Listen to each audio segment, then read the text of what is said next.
have you here. Go ahead and introduce yourself to everyone. Hi, everybody. I'm Jess Sprengle. I'm a licensed professional counselor in Texas. I'm also licensed in New Jersey, and I specialize in treating adolescents, young adults, and adults with eating disorders, disordered eating, body image issues, and all of the adjacent issues that come with that. And I've been doing that for about 5 years. So thanks for having me. Yeah, thank you for being here. I'm really excited to dive into it. As you've seen, as you watch those other videos, really the idea of this is to talk about the one thing that has helped you the most on your recovery journey, something that stands out, so that it can be like maybe a piece that someone maybe didn't think about, or just for someone who is on their recovery journey to take away and use as they feel fit. So with that, what do you think is the thing that stands out the most, has been maybe the most helpful, or when you look back on your recovery, seems like pivotal to your recovery? Interesting. For whatever reason, this is what comes to mind, so I'm just going to share it.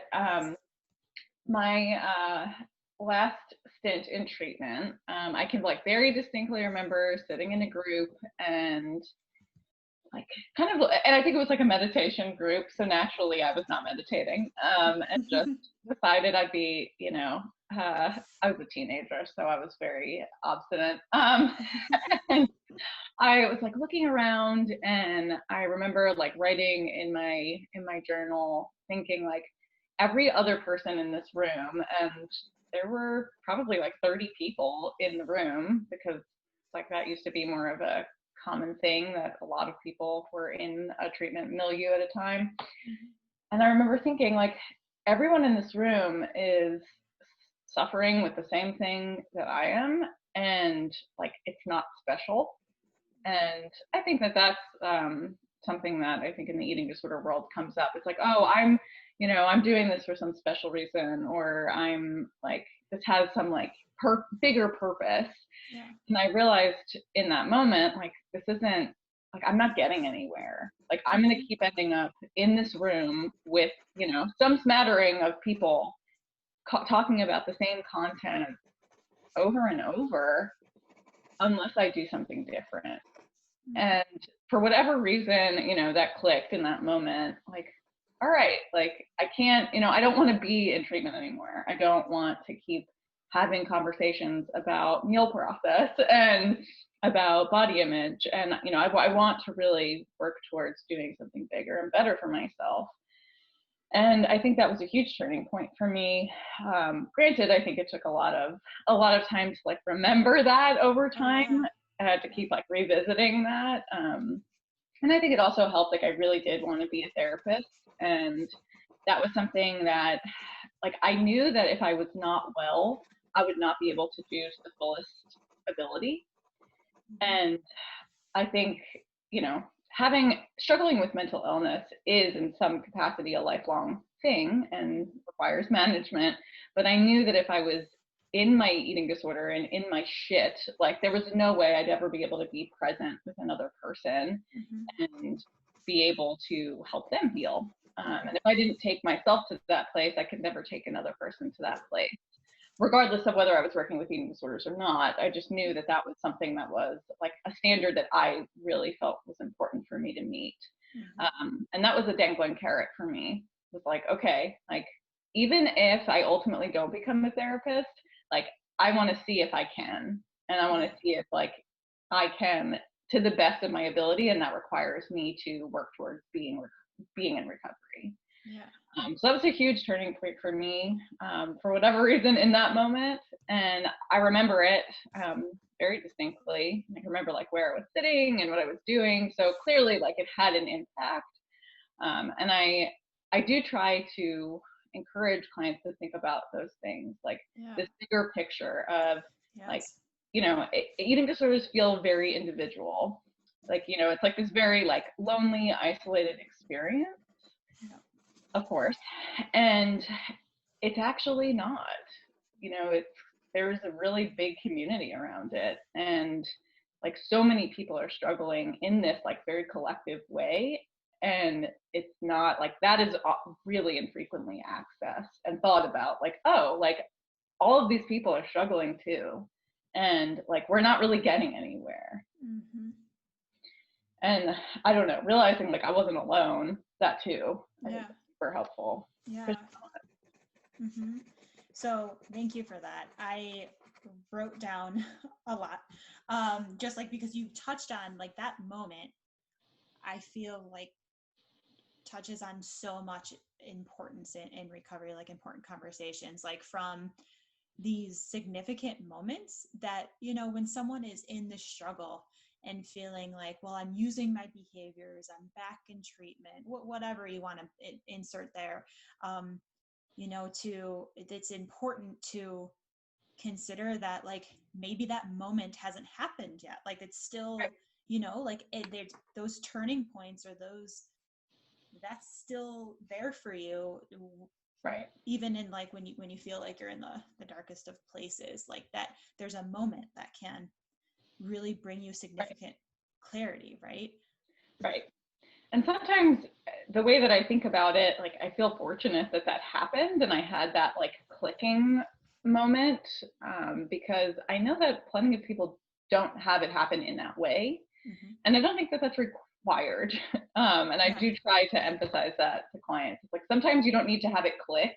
Like sometimes the action can take like the more that you continue to do like the next right thing for your recovery, the Mm-hmm. more often like you will feel hopefully motivated to continue doing the next right thing. And that hopefully will come with clarity. It doesn't have to be some like big aha moment for like, you know, the world shifts and you have like a soliloquy, you know, TV show moment. It's like sometimes it's really just continuing to do the thing that you know is painful, but is best to do. Yeah. And when you're doing those, you know, that's like you kind of said, when you are doing those things, that can lead to more clarity or help you, you know, find that. And like you mentioned too, when you had, and I would say this just is like awareness, like that was a moment of like a different kind of awareness, right? Or like a new awareness.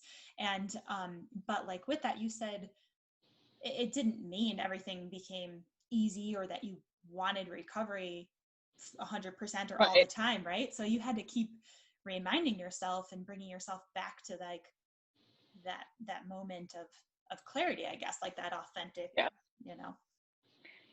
Yeah. And I think that was a huge moment for me in that I realized like, okay, like I have to do this now or, you know, I'm going to keep being in the same spot. And that didn't necessarily mean like, okay, well, like you have one option, either like do the thing or like stay in treatment for the rest of forever. Like I knew that it wasn't so black and white. Right. But I mean, since then, I think there has just been that like clarity and insight of, okay, like, yeah, I could go back to that place of being stuck in that cycle. And ultimately, like, there's going to be a point at which that's no longer going to work. Yeah. And I think people do get stuck in that place where it's like, you know, you can be in treatment a number of times and know that it's like something that you need and something that's helpful, but it's like you're not like getting as much out of it as you would like to. And that was where I was like, I don't think I can get anything more from treatment. Like I cannot sit in another group that's about mothers or body image or whatever. Yeah. Now there's a whole lot of other group topics relative to like 10 years ago. But yeah, I just did not think I could do it. And that, like, I think that too, like, kept reminding me. It was like, all right, I definitely don't want to end up in another group room, like on a stinky couch. Don't want to do it. Which is that's also a very privileged way to think about it too, where it's like I had access to treatment. Yeah. I did not know that that might falter over time. Like there were certainly periods later where I didn't have insurance and like that wouldn't have even been an option for me. But like in that moment, I was like, oh God, can't do this again. Don't want to do it again. And I think that pushed me. Like that kept moving me forward. Yeah. Yeah. And it sounds like, and you touched on this earlier too, of like you were at that moment too, you were contemplating where it's going to like lead you, like just kind of thinking of like, you know, kind of, I know where this leads me, and, you know, what's the other option? Right. I knew what the familiar path was. Like that was a well-trodden pathway. And I knew also that like, okay, like there is a certain like number of checkpoints along that path, and I will ultimately end up either in treatment, needing treatment, fill in the blank. Mm-hmm. Whereas like there are a number of other path offshoots that I haven't explored, and they could be significantly better. They also could be significantly worse, but there's no way to know unless I tried. And I was really scared, of course. I think that's recovery in a nutshell. Is everything outside of that comfort zone is terrifying, and like being willing to take like a tiny step in a direction that is away from your eating disorder is really, really frightening. And yet it's like the more steps that you take, the easier it gets. Mm-hmm. And I think that was also where like that was for me the like another moment where it's like, okay, I could take a step in a different direction and it's going to be scary, but at least it's not going to lead me here. Mm-hmm. Yeah. And that's, gosh, that's such an important like conversation in itself of how yeah, it's terrifying, and how it, and those little steps that you take, the more you take those steps, and sit with that, the more it feels like manageable, tolerable, doable, good. And, you know, but you just don't know until you do it, you know. But I think that's, so speaking to that, you know, finding that motivation and like that clarity, and like remembering that, like you said, having to remember this, like you said, it's really hard. So I'm curious for you, with those patterns and the eating disorder voice still really strong, and this, and having to do all these scary things, what helped you to, is there something that helped you to tap into that, to keep you on that path, like to have as your like compass of, okay, this is what I'm following even when this all comes up? That's a good question. I mean, there are so many things, because now I have been in recovery for a pretty long length of time. Mm-hmm. And I mean, in the beginning, like being in treatment, you know, you have every available like resource at your fingertips. So even just like being able to reach out to people and practicing that, and knowing that like, okay, I could go into another room and just like talk to people about what's going on, versus like sitting in my room and just stewing in it. Yeah. And I think that was good practice. But I mean, yes, once I was in the outside world, like thinking about what really like maintained my recovery was continuing to do things that aligned with my values, and like thinking about really wanting again to be a therapist and to be connected with people, like because that was so much of my eating disorder, was being isolated. And I think that's so much of most people, like a lot of people's eating disorders, is just not really connecting with people. Mm-hmm. And like this, I think I went rogue a little bit too, because like right out of treatment, I got a job at a diner. I lived in New Jersey, and New Jersey is like the diner capital mm-hmm. of the world. And for whatever reason, that was like truly life-changing for me, just being around people eating and being normal about food. And also for whatever reason, like the diner I worked at had a really large population of other people in recovery. Like a lot of the other employees were folks in recovery from substance and other things. So it was like I felt like a lot of community, and I didn't even really have to like that. I was basically getting paid to have a community, which was really cool. Yeah. But I mean, I also did have a team that was really supportive. I attended a free weekly support group that was really, really helpful. Like really everything and anything that could connect me to other people and make me feel less alone was enormous. Like that was really instrumental. Yeah. Yeah. So it sounds like you just your environment and being really like, I guess, that seemed like it was a just kind of naturally fell into like this really good situation. But, you know, being intentional with your environment and intentional of thinking, remembering your values and why you want it, and reaching out for support or to people to remind you of the clarity or hold hope for you. While doing that. Yeah. And I know that is certainly something that a lot of people don't have access to. And, you know, back when I was going through my own recovery, I did not have that lens. You know, I thought, oh, okay, like these are things all people can access. Oh, yeah. And now I recognize, like, my recovery process is certainly not universal. And I do not want my advice or my experience to be like standard for what people do, because, oh my God, I don't think a lot of people can work in food service like shortly after coming out of residential treatment. I would never advise that. But it's, you know, that was what I have a lot of privilege. Like that's the reality. Yeah. Yeah, definitely. And thank you for speaking to that. That's always something like I consider with this channel of some kind of like just for people to know all the time, like whatever you're taking away, this is one person's experience. This is there is privilege in what we both are saying and what I'm saying with, you know, probably every provider, for sure. And I think it's a really important thing to call out. So a couple, I don't want to keep you for too long or make this video too long, but I do have something else I wanted to chat on based on, well, two things based on what you said, because I think they're both really important. And so the first one is when, like, speaking to the common humanity, like around it, just curious if you have anything else around that, like understanding the common humanity of like everyone suffers to a different degree and not feeling alone in it. And, you know, because for one reason I want to talk about this is because many people are like and one of the reasons why I'm having this conversation with individuals is because this is common and it's nothing to be ashamed of or embarrassed of. And there's no length of time to that, like there should be like trying to reduce any kind of shame around struggling. We're all struggling. And you also pointed out about, you know, when you said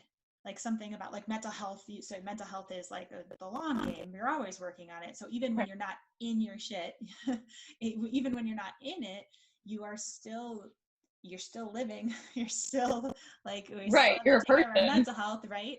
And that's the second thing I wanted to talk about. But so with that, with like the common humanity, just curious if like how that impacted you for your journey. If there's anything else you want to touch on with that. And just also, I wanted to just recap that and talk about the importance.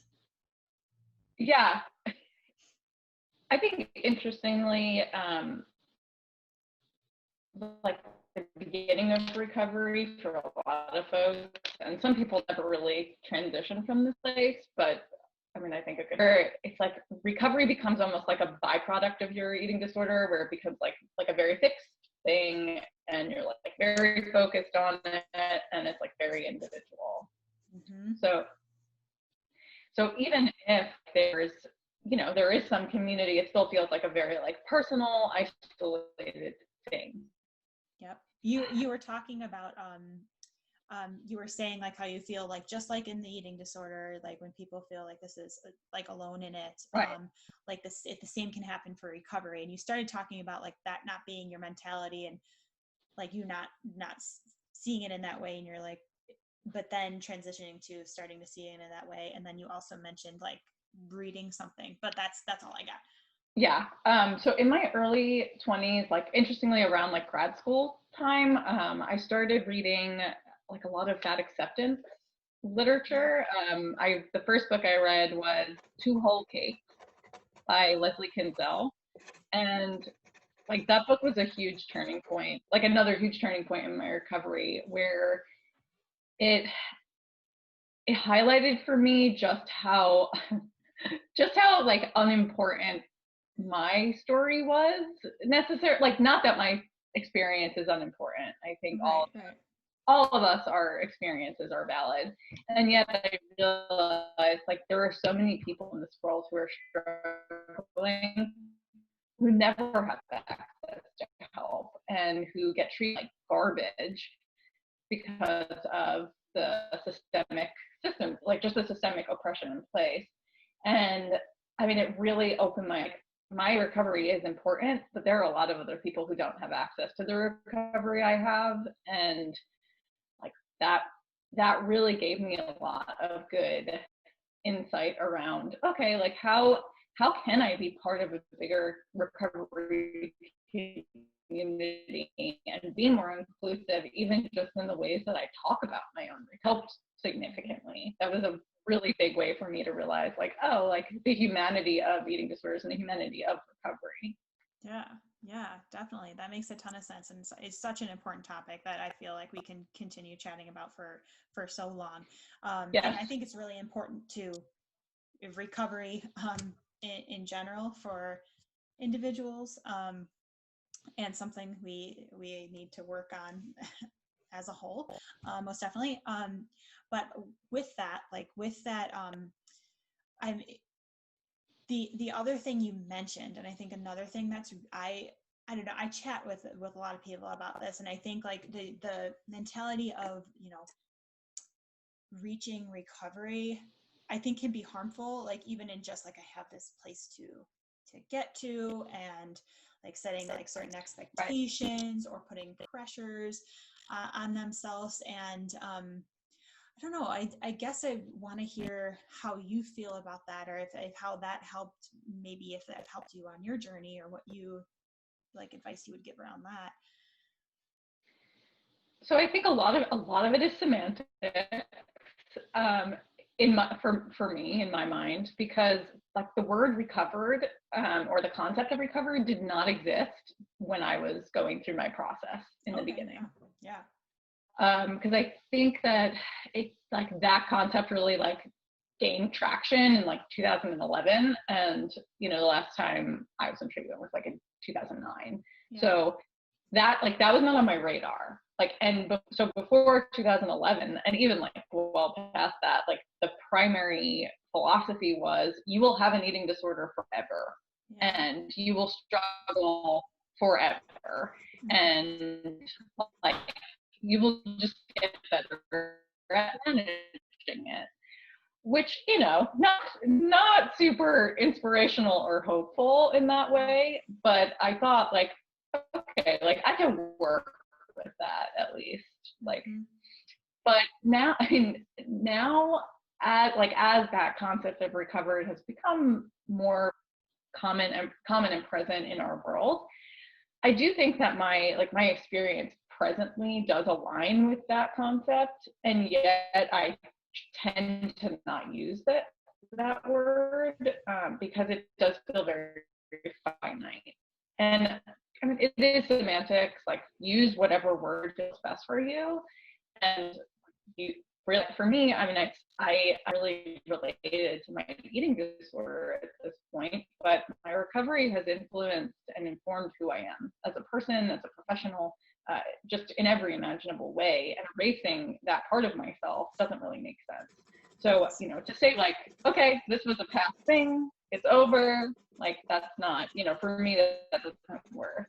Versus, yeah, this was part of my life and part of my experience, and it's made me better. It's just made me a different person. Yeah.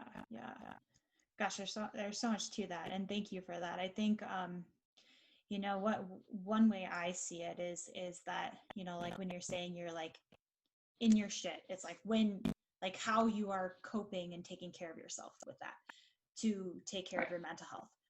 And kind of like we chatted about earlier, is that that's always a thing. That's always going to be a thing. You know, you're going to have more awareness. You're going to like learn other ways and better ways to take care of yourself. You're going to grow, and you still have to take care of yourself. And so that's how I don't know, that's how I kind of view it. Mental health is lifelong. Everybody has mental health. Not everyone has mental illness, but everyone has mental health. And it's important for every person, regardless of whether or not they also struggle with mental illness, to take care of their mental health. And I think people don't realize that. Like that part doesn't go away whether or not you're in long-term recovery. You still need to manage like run-of-the-mill anxiety or like anger, sadness, so on and so forth. Yes, 100%. And sorry if I cut you off, we're a little bit lagged, but yeah, Jess, I think that's a great thing to kind of to end on, in my opinion, is just the importance and like, first of all, destigmatizing it, and just the importance of taking care of your mental health. And like you said, we all need to take care of our mental health. So thank you for that, and that reminder, and that last note. Anything else you'd like to add before we end here? I don't think so. I mean, my thought was, well, like, saying recovery is possible, which I do endorse, and I hold that hope for all of my clients, but that feels kind of hokey. So I say, like, recovery is kind of shitty in its own way, but I believe in you and you can do it. Awesome. I love it. And I'm going to link below to that book that you felt was really helpful in your recovery. And your Instagram for your, like, and your information about your Instagram, because I just want to say that they're your memes on, I don't know if it's Monday memes. Oh my gosh, I look forward to those. I just love them. So I do too. Yeah, I do too. They're so great. I usually screenshot and send them to like family. Yay. So fun.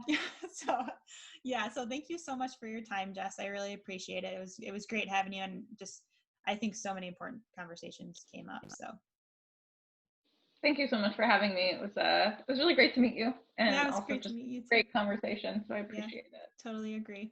Well, we'll see each other soon, and thanks again. Of course. Okay. Bye. Bye, Jess.